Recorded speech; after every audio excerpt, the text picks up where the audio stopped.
Hey everyone! Today I'm going to teach you some tips on how to manipulate people more effectively. Stick around until the end for some valuable insights. When someone asks you a question and you don't want to answer it, there's a technique you can use called the false answer technique. It involves asking yourself a question and answering it to make it seem like you've responded to the person's query. Here's a simple example.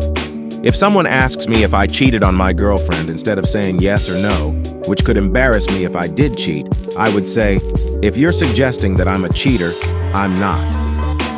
So, the answer is no. There are two types of people in this scenario. The first type might not realize what I'm doing and continue the conversation. The second type might get suspicious. To prevent them from realizing I didn't actually answer their question, I would immediately ask a question that diverts the conversation. I could say something like, "But wait, what are you really trying to say here? Does that mean you don't trust me in some way? So what does our friendship rely on if you don't trust me?" As you can see, I divert the conversation from the main point, making them justify themselves. By repeatedly shifting the focus, I ensure the original question is forgotten. This technique helps when you want to avoid answering a question. Ask another question and answer it yourself. If they don't realize, continue the discussion.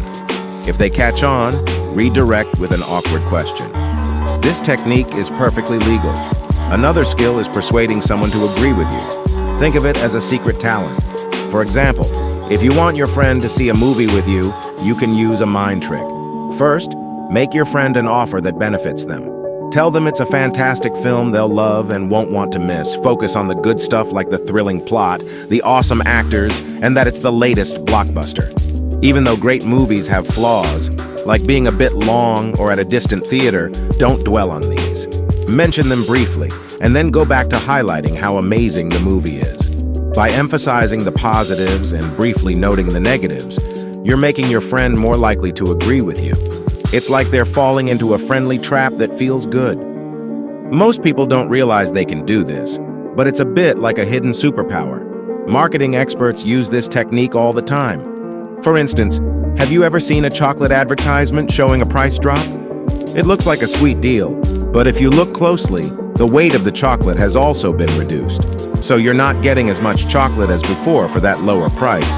It's like a clever magic trick. Understanding this technique can help you make better choices, whether it's agreeing with a friend, making everyday decisions, or not falling for marketing tricks. Knowing how this mind game works gives you the upper hand. Subscribe to my channel for more tips on understanding and influencing people.